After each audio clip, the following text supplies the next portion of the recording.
Jumpa lagi dengan saya, Rismon Hasyoholan Sianipar. Di Balige Akademi setiap hari terus kita kupas, walaupun berulang-ulang, tapi dengan kita bedah statement demi statement untuk mempermalukan mereka, ya, agar mereka terpaksa keluar karena malu dengan para kerabat dan tetangganya, ya. Nah, kita perbanyak jejak digital mereka, ya, agar mereka malu, mengakui kesalahan dan siap dihukum. Itu saja permintaan kita, tidak yang lain-lain, ya. Ya, terserah kalian mau tetap bertahan, yang pasti jejak digital kalian akan semakin banyak kita sebar. Oke pemirsa, di sini kita akan mempermalukan, ya, Jaksa Ardhito Muwardi, ya, yang dengan secara terang-terangan mereka apa namanya menggunakan, ya, Ardhito Muwardi ini merupakan ketua tim jaksa saat itu, ya, dengan terang-terangan menggunakan video yang sudah buram, menurut mata mereka saja sudah buram, tapi tumpul nalarnya, ya, buta matanya, ya, menganggap itu sebuah fakta padahal mereka sendiri paham, ya, bahwa itu sudah kabur. Dari secara visual saja mata mereka sudah aneh, ya, tetapi tetap mereka bertahan dengan cara menang-menangan karena sudah dikoordinasi oleh Krishnamurti sehari sebelumnya, ya. Kedua penipu ini,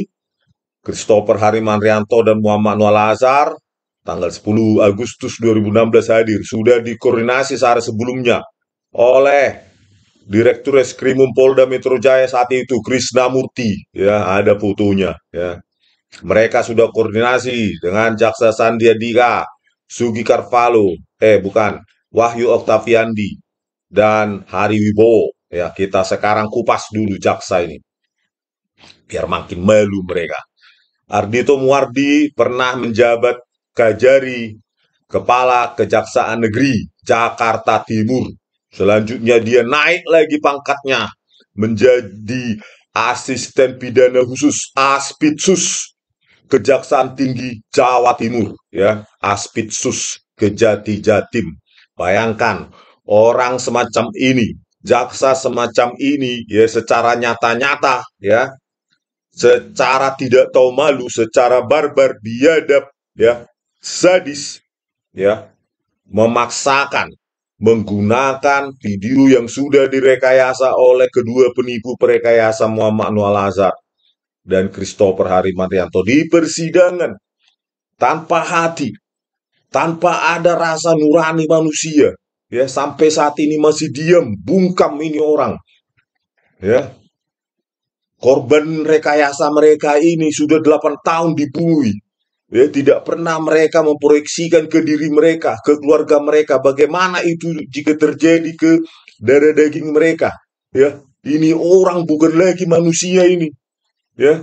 Padahal dia kepala Kejaksaan Negeri Jatim, Jakarta Timur, asisten pidana khusus Kejati Jatim, ntar lagi kepala Kejaksaan Tinggi ini kalau kita biarkan kita tidak bersuara, bayangkan. Dan bisa jadi ini orang Jaksa Agung, ya. Bayangkan orang yang terbiasa menggunakan bukti rekayasa, ya, video semacam ini, ya. Ini akan difasilitasi negara dengan segala macam fasilitasnya, dengan pajak rakyat. Apakah layak ini Jaksa Agung, ya? Parahnya, parah sekali negara ini, ya. Negara kita ini parah, ya. Di video ini, ya, mereka berdrama, ya, antara si penipu Muhammad Noah Lazar dan si pendukung ini, si pendukung penipuan ini, yaitu Ardhito Muwardi. Seolah-olah dia tidak tahu, seolah-olah dia itu yakin video itu terang benderang, pada matanya sendiri pun melihat sudah kabur seperti itu. Tidak ada tanda tanya, nggak mungkin. Yang ada adalah kalian tidak mau tahu, ya. Ardhito Muwardi, kalian tidak mau tahu, yang penting kalian menang. Naik karirmu jadi kepala Jaksaan Negeri Jakarta Timur. Naik lagi asisten pidana khusus Kejaksaan Tinggi Jawa Timur. Nggak peduli kau dengan anak manusia, anak orang lain, seorang gadis yang berharga di mata keluarganya. Sampai sekarang kalian berdiam diri pengecut karena sudah saya iris-iris kesalahan kalian satu persatu. Saya sudah mendapatkan pandangan ya yang sangat komprehensif bagaimana rekayasa itu kalian lakukan. Ya, di sini dibuat drama mereka seolah-olah lah ini asli otentik ya. Pertanyaannya Ardhito Muardi terkait dengan uji otentikasi file kepada si penipu Mamak Noah Lazar. Ya. Otentik bagaimana sudah kabur begitu coba? Ya. Dari full high definition menjadi standard definition. Ya. Dari 1080p menjadi 960H. Ya. 1,5 juta piksel dibuang akibat downscaling. 1,5 juta piksel Ardhito Muardi. Ya, bah 1 frame. 25 frame kok kalikan lah itu per detik. Ya, kali 60, kali 60, 1 jam itu berapa itu? Berapa miliar piksel itu hilang? Ya, informasi yang hilang. Apakah itu otentik? Dalam dunia forensik, 1 bit saja hilang. Itu sudah tampering. Ya, apalagi ini disengaja menghilangkan. Ya, 1,5 juta piksel kali 25 frame per detik. Ya, itu 1,5 juta piksel itu 1 frame itu. Kali 25 kali 60 kali 60 itu berapa miliar itu piksel? Ya, dalam 1 jam. Durasi video 1 jam. Kalau kau kali lagi 1 piksel itu 24 bit, itu berapa miliar bit itu? Informasi yang kau kurangi, yang sengaja dikurangi itulah menghasilkan distorsi yang sangat barbar, brutal. Ya, sehingga membuat objek itu menjadi kabur, menjadi persepsi yang digiringkan, ya, diumpankan kepada Binsar Gultom yang sangat dominan di persidangan itu, yang sangat getol. Harus Jessica, kalau bukan Jessica siapa lagi? Itulah pertanyaan bodohnya apa itu ya Binsar Gultom di persidangan. Seolah-olah dia tidak tahu namanya rekayasa video digital ya. Yang kedua, mereka bertanya ini ya berdrama si Ardhito Muardi. Metadata analisis. Nah, dari sinilah nanti dari metadata jawaban dari Muhammad Noah Lazar inilah kita bongkar ya lewat jawaban dia lah nanti. Di metadata dia bilang ada resolusi, lebar dan panjang video. Itulah kita bongkar rekayasanya dia dari jawaban dari mulutnya dia sendiri. Terus frame data analisis ditanyakan Ardhito Muardi lagi kepada penipu. Si penipu ini ya, mereka seperti berdrama lah ini. Frame data analisis. Di kanal 17 saja dia buang 60 berapa itu? 96.000 frame. Bayangkanlah itu. Atau setara dengan 64 menit durasi video. Ya, karena 25 frame per detik. Padahal durasi video pada kanal 17 cuma 1 jam 5 menit. Atau 65 menit. Ya, 64 menit dia buang. Sengaja dia buang untuk menghilangkan jejak warna kopi yang dipersiapkan oleh Rangga di Guridon Service. Ya, bayangkanlah frame analisis apalah itu. Sengaja dia buang 96.000 ya, frame atau setara 64 menit durasi video, dari 65 menit tersisa 1 menit. Konyol sekali. Aduh, parah sekali jaksa-jaksa ini ya. Sok pintar tapi bodoh. Yang keempat, moment of description. Penjelasan subjektif terhadap pergerakan-pergerakan itu sebenarnya bukan tidak bisa dilakukan seorang seorang analis forensik digital ya. Kecuali dia menggunakan algoritma pengenalan objek. Kalau penjelasan visual ya seperti yang dilakukan Muhammad Noah Lazar itu tidak boleh dilakukan, apalagi sudah sengaja dikabulkan. Itu hanya untuk menggiring opini hakim ya. Kecuali dia lakukan dengan algoritma object recognition, baru itu harus dilakukan oleh seorang analis forensik. Tetapi kalau moment of description berdasarkan sudut pandang matanya sendiri bias, itu bukan keahlian, itu nujum ya. Dan pada kasus ini keahlian nujumnya Muhammad Noah Lazar ini ya dipakai untuk menganalisa frame-frame yang sudah dia sendiri kabulkan. Parah sekali ya. Tinggal dibuat pergerakan-pergerakan palsu, beberapa frame terang gelap tercipta tangan.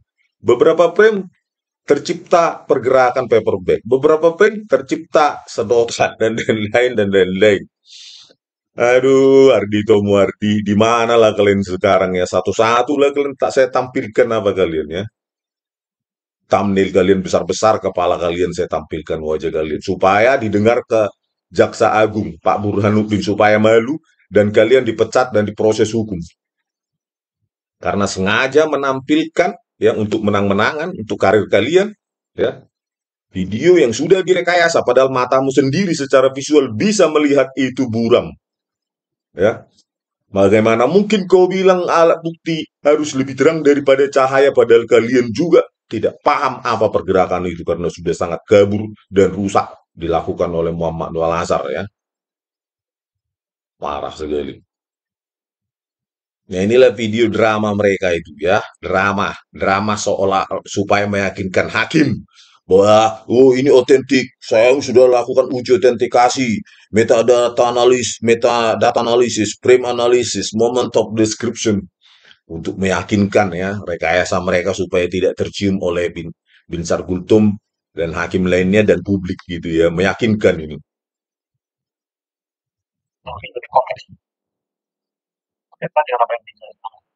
lebih lebih kompleks berkaitan dengan apa yang dijelaskan tadi, salah satunya adalah dalam ranah video forensik ya. Setelah apa yang dipertanyakan oleh Majelis Hakim juga tadi, ada empat tahapan yang ahli lakukan lah dalam menganalisa CCTV yang file CCTV ya yang ada dalam tadi sudah dijelaskan di dalam barang bukti berupa tadi ada pertama adalah mengenai uji dari autentikasi file, kemudian metadata analisis, frame data analisis, dan moment description. Mohon dijelaskan apa sih sebenarnya metadata analisis itu? Setiap file itu terdiri dari 3 komponen, ada header, sebelah lagi ada header, ada contents isinya, dan ada beberapa bagian di bawah itu namanya footer. Yang kalau kita buka double klik muncul gambar itulah namanya contents. Kalau kita buka Microsoft Word, ketikan terlihat sama komputer kita itulah contents. Header tidak terlihat, dan header itu memuat data-data informasi yang penting yang kaitannya dengan file itu sendiri. Nah, data-data kecil yang mengenai informasi file itu sendiri, kalau misalnya rekaman video itu ada namanya resolusi, berapa piksel panjang, berapa piksel dia lebar, itu tersimpan di header, dan data-data kecil itulah yang dinamakan metadata. Yang memuat resolusi, itulah kesimpulannya kan. Nah dari mulutnya inilah terbukti rekayasa tersebut. Di dalam metadata tersimpan resolusi. Itulah bukti tertulis yang kita sajikan kepada Kapolri bahwa mereka nyata-nyata telah mereduksi frame yang 1920 1080 ya menjadi 960 576 dari metadata file video yang dia periksa dengan Muhammad Nual Azhar dengan Christopher Harimanrianto. Di situ kita tangkap basah dan kita balikkan omongannya dia untuk membongkar rekayasa dan penipuannya dia sendiri ya. Inilah terus kamera 7 yang paling mereka takuti ya. Pada waktu yang sama di kamera 7 1557 1717 Muhammad Nuh Al Azhar downscale yang otentik 1920 menjadi 960 576. Inilah dia Pak Kapolri. Saya tangkap bahasa sesuai dengan keterangan dia. Ada lebar, ada panjang. Atau lebih tepatnya, ada lebar, ada tinggi. Yang seharusnya 1920 dijadikan 960. Tinggi harusnya 1080 menjadi 9576. Menjadi kerdil semua. Itulah ya omongan dia di persidangan kita balikkan. Ya, ketika di double klik ya maka dia decoder selalu membaca metadatanya. Kalau dia 1920 1080 dia harus memenuhi. Ya, kalau kita double klik terbuka dengan video decoder ya, Windows Media Player dan lainnya, maka dia membaca metadata itu. Kalau 1920 1080 maka dia hampir memenuhi ukuran laptop. Kalau dia otak-atik metadata itu file video itu sudah diedit, di downscale, metadatanya pun otomatis berubah, dan ketika di double klik jadi lebih kecil ya kalau di downscale. Nah, itu sudah sering kita buktikan. Kita buktikan lagi biar tambah malu Ardhito Muardi. Inilah pada saat dia dihadirkan di persidangan, ya, terbukti lewat metadatanya. Ketika di double klik, dia kecil ukuran awalnya. Berarti itulah ukuran sebenarnya yang ada di metadata. Resolusi yang sebenarnya yang sudah dia downscaling. Ya, dia tidak bisa lagi menyangkal lewat bukti tertulis maupun bukti visual. Saya ulangi pun 1000 kali ini, asalkan kalian malu ini Ardhito Muardi ini ya. Ini dia untuk kamera 7 ya.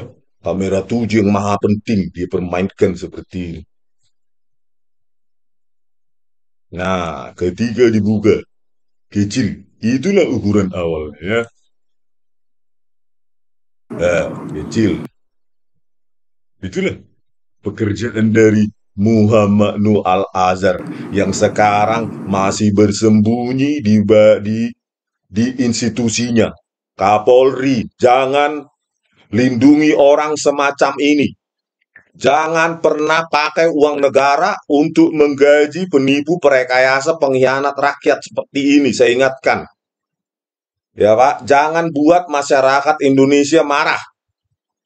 Jangan Pak.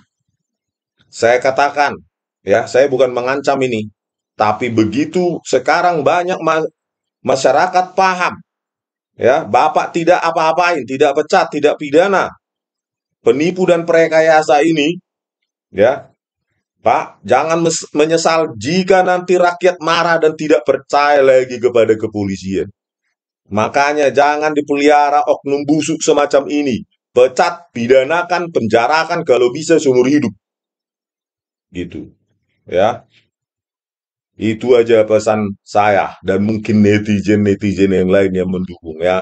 Karena tidak mungkin kalau kita waras, ya, berakal sehat, tidak mungkin kita mau membayar pajak untuk penipu dan perekayasa seperti ini. Ya, kecuali dia tidak waras, ya kan? Nah, ini kita ulangi lagi. Baru setelah itu digeret atau diperbesar ya. Oh, tidak saya masukkan. Nah, inilah ukuran pada resolusi pada metadata yang ada di file dia. Itulah jadi kecil. Harusnya 1920 itu full window, dan ini rusak semua ini.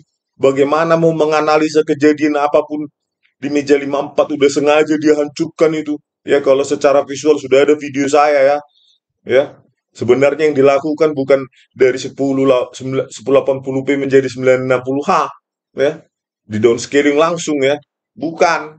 Yang dia lakukan, yang kita analisis secara visual ya, dari 1920 1080 atau 1080p ya, dia downscaling ke 240p ya, menjadi benar-benar kabur seperti ini. Setelah itu untuk menambah resolusi di metadatanya, dia upscaling dia menjadi 960 576 atau 960h ya. Sebenarnya kalau dari kualitasnya ini secara visual ini bukan 960h, tapi yaitu dia downscaling dari 1080p menjadi 240p, setelah itu dia upscaling jadi 960h. Karena kalau 240p nanti ketika dia buka jadi seperti ini lagi, lebih kecil lagi, jadi seperempatnya ini sekitar, itu kan memalukan ya kan. Jadi di upscaling lah biar jangan terlalu memalukan pikirannya kan, padahal kita tangkap basah ya. Inilah Ardhito Muardi, menyerahlah kalian. Ya, saya bilang, kalau nggak tambah panjang ini thumbnail kalian.